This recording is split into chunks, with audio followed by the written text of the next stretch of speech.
Everyone's favorite mass-murdering psychopath Frank Castle has had a bit of a resurgence in mainstream popularity recently. So, what better time to take a look at Mr. Punishman's contributions to the video game industry? And of course, with every gamer in the world being a blood-crazed satanic monster, at least if the old media is to be believed, then there's no wonder that there have been multiple Punisher games over the years. The first game I have here is The Punisher from 1990 for the Nintendo Entertainment System. Now this was a game idea that really seemed doomed from the start. You take one of the most violent comic book characters of all time, and then you put a game about him on a system that is notorious for its incredibly strict censorship policies. And then you hand that accident waiting to happen to LJN, aka one of history's most infamous publishers of bad licensed games. But against all odds, this game is actually not terrible. It's not fantastic either, but it is good, and by LJN standards that is fantastic. The game is basically an old-school third-person shooter, kind of similar to games like Cabal or Wild Guns. The D-pad controls a crosshair similar to a light gun game, but it also simultaneously moves the Punisher along the bottom of the screen. Holding down the A button will fire your machine gun. This also locks Frankie Boy in place while still allowing you to move the crosshair. Your gun does have unlimited ammo, but if you deplete the ammo counter, the firing speed will decrease significantly, so it's important to collect ammo power-ups whenever you can. Finally, you can also throw grenades by pressing the B button. The grenades are really powerful, but you only have a limited number of them, and you can only throw them straight ahead. It's a simple control scheme, but it works well, apart from one thing that I'll come back to later. NES games usually looked best with stylized graphics, but the Punisher pulls off a more realistic style fairly well. It does feel a bit too dark at times, and most of the cutscenes are just an ugly rendering of the Punisher's face. But other than that, there's not really much to complain about with the graphics. A really nice feature is that a lot of the environment is destructible, and you're encouraged to cause as much destruction as possible, since destroying objects often reveal power-ups. The sound fares a lot worse than the graphics though. The sound effects are actually pretty good, but the problem is that there is no music at all during gameplay, unless you count these random suicidal jazz musicians that appear here and there. And even the music the game does have in the menus and cutscenes isn't really all that great. This is extra disappointing since, even though most of LJN's games were bad, the music was generally pretty decent. Of course, the lack of music doesn't ruin the game, but it does drag it down a bit. Back on the gameplay side, there's not much to complain about either. Like I already mentioned, the basic gameplay is pretty solid, as is the game's length. You get 6 different levels, each featuring a couple of sub-stages, as well as a boss battle against a member of the Punisher's Rogues Gallery. Many of the boss fights also have an additional gameplay feature, where the boss will rush up next to you, changing the combat into an almost punch-out-like close-range mode. However, whether you're in this mode or the standard shooting mode, there is that one problem with the controls I mentioned earlier, and that problem is that you don't have any dodge moves. Going back to the examples of Cabal and Wild Guns, both of those games had moves that would allow you to escape from pretty much any situation, as long as your timing was good enough. But the Punisher gives you no such luxuries. Now you can usually avoid enemy fire by just moving left or right, but still I can guarantee there will be times where you have no choice but to take damage. Now, as I've already said, this is still a good game. It's just a shame it missed out on that tiny bit of extra polish to make it a great game. Shortly after the NES game, the Punisher also made an appearance on the original Game Boy, and like many other games that made it to both systems, the Game Boy version was actually completely different from the NES version. Ultimate Payback, as the game is subtitled, plays a lot more like a traditional light gun game, well, minus the actual light gun part obviously. There's no Punisher sprite on screen, so the only thing you need to focus on is shooting the enemies before they shoot you. But with that said, there are still a few returning gameplay features from the NES version. The environment is still very destructible, and you still need to destroy it to find power-ups. And the game also still has the mechanic where running out of bullets will decrease your firing speed. As simple as the gameplay is though, I actually quite enjoy it, even more so than the NES version to be honest. The game also looks pretty nice, especially for a Game Boy game. And of course the destructible environments are an even more impressive feat here than they were on the NES. Another big plus is that they added music this time. And it's good fitting music too. Certainly much better than no music at all like in the NES game. The only major flaw I can think of with the game is that it's short. And I do mean short, like in less than 20 minutes short. So that could certainly be a turn-off for some players. Especially since the game, while by no means expensive, will cost you a bit more than the average Game Boy game today.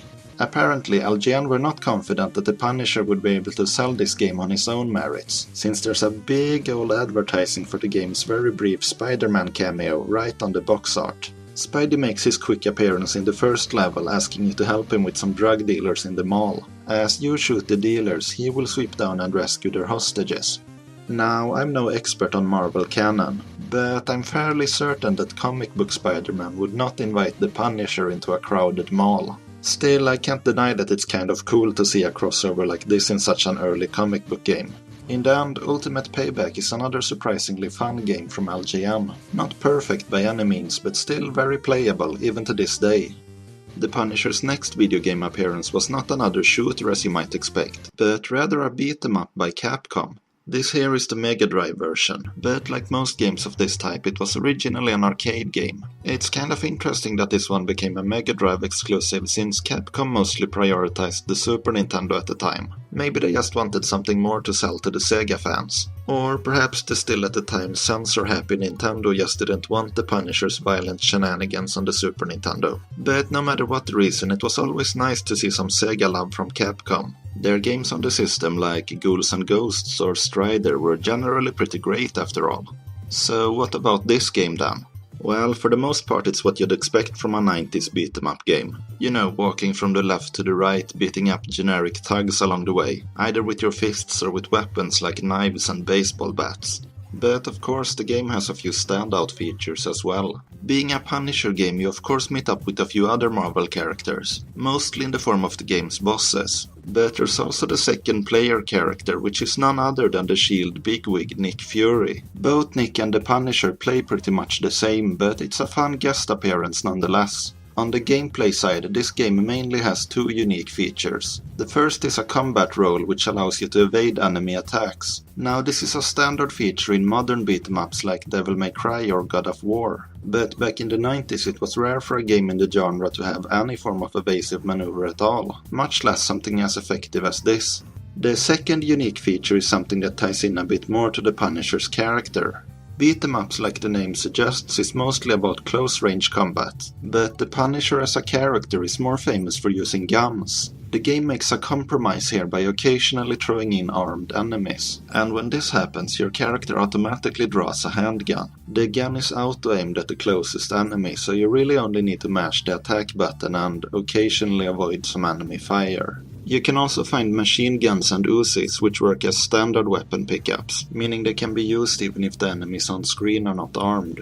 It is pretty simple, but it does add a satisfying break to the standard beat-em-up gameplay. And that is pretty much what the rest of the game is. Standard beat-em-up. Though to be fair, when it's a Capcom beat-em-up, that's not a bad thing. Now, when it comes to the presentation, I have slightly mixed feelings about this game. The game doesn't look bad, not at all, but I do feel that it doesn't compare quite as well to the arcade version as other Capcom home ports did at the time. I know it's not really fair to compare the 16-bit consoles to the arcade, but again, if you look at the amazing job they did with Strider and Ghouls and Ghosts, you have to wonder if they couldn't have gotten just a little bit more out of the Punisher as well. But judged on its own merits, the graphics are still pretty good. And the same goes for the sound, with nice punchy sound effects and music, which, while not Capcom's A-game, is still pretty darn groovy.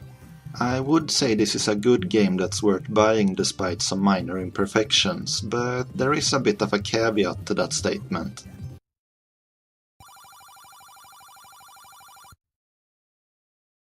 Yeah, this game has a bit of a brutal price tag. But if you do find it for a reasonable price, or if you want to employ the old emulator, well, it's definitely worth checking out. All the games I've mentioned up until now in this video have been pretty good in their own right, but for those of you who only want the very best, both in terms of gameplay and depiction of the character, you'd have to flash forward to 2005. That's the year when PC, Xbox and PS2 got what is by far the best Punisher game of them all. A game that's, again, simply known as The Punisher. The previous games I talked about were made to capitalize on the 1989 Punisher movie. However, this one was instead made to coincide with the movie from 2004. The game is actually in canon with the movie and even acts as a sequel of sorts, though I won't spoil the connection for you here. Thomas Jane also reprises his role as the Punisher, and to be honest, I think he actually does a better job here than he did in the movie. And just to be clear, I did absolutely love that movie. That said though, there's no cause for alarm if you're more of a comic book fan than a Hollywood fan, because the game actually has stronger connections to the comics than it does to the movie, specifically the Welcome Back Frank story arc from the comics. So, the story is short to please, but the real highlight, as it should be, is the gameplay.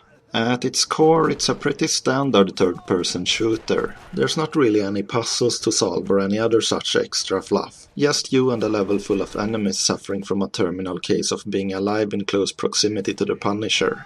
Now, this might sound a little bit disappointing considering how much I've hyped the game, but believe me when I say there are a lot of small details that lift the Punisher way above the average game of this type. First of all, whether you play on console or PC, the controls are really solid, especially for the time. Aiming and shooting feels super smooth, and you can also zoom in to get even more precise control of the aiming. The controls actually feel very similar to the first two games in the Saints Row series, which makes sense since the Punisher was developed by Volition, who also happen to be the creators of the Saints Row games. I've already mentioned how the story connects to the comics, and there's also a whole bunch of Marvel cameos, including Iron Man, Black Widow, Kingpin and many others. But what really elevates this game above the rest are the gameplay features that tie into the Punisher himself as a character, which if you're familiar with Mr. Castle you'll know will translate into lots and lots of excessive brutality. You have an entire button dedicated to quick kills, which will instantly kill an enemy at close range. Apart from being very useful in gameplay, what's really cool about these quick kills is the sheer variety of them. A lot of them are unique to the weapon you currently have equipped, and they can range from stabbing a guy in the lower jaw up through the mouth with your knife, to shoving an active flamethrower down their throat.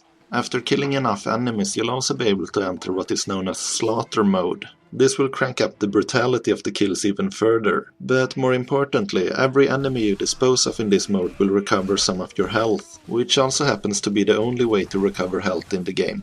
Next up, you also have the ability to take an enemy as a hostage. This is not a unique feature in and of itself, but it is way more useful than in most other games with similar features. You can of course use your hostage as a human shield, which can be extremely useful in intense firefights, and when you're done with them you can either throw them like a flailing ragdoll, quick kill them, or if you're not feeling in the Punisher spirit you can even knock them out non-lethally.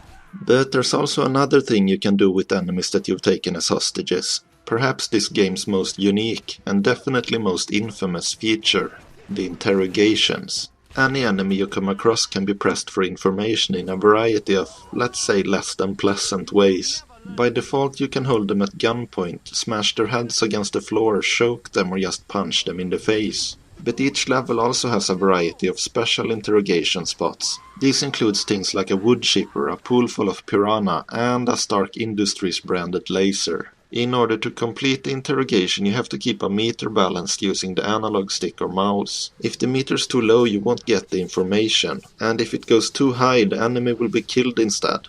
The information you gain from interrogations is never vital for beating the levels, but it is often useful things such as combinations for weapon lockers or flashbacks that unlock comic book panels about Frank's past. The interrogation scenes actually caused a bit of controversy when the game was released. The interrogation kills were considered so graphic that the game was threatened with an ESRB rating of adults only, a rating that's usually reserved only for pornographic games, because sex is still considered more terrifying than graphic violence. Anyway, since most major retailers don't sell adults-only games, the developers were forced to censor the interrogation scenes. Luckily though, the censored content wasn't actually removed from the game, just hidden. So as you can see from the footage in this video, it's still very much possible to play the game without the censorship. Removing the censorship is of course a bit harder on the console versions than on the PC, but it is still possible with cheat devices or a modded system. Here's a comparison between an uncensored PC version and a censored PS2 version.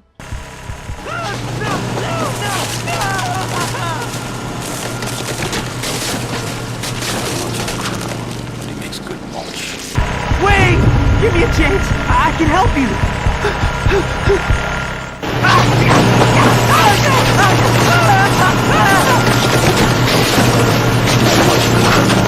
It makes good mulch. Even with the censorship though, I'd still rank this as one of the best comic book games of all time. Right up there with the Batman Arkham games and Spider-Man 2. It's got great graphics for the time, fantastic music, and above all else it's an absolute blast to play.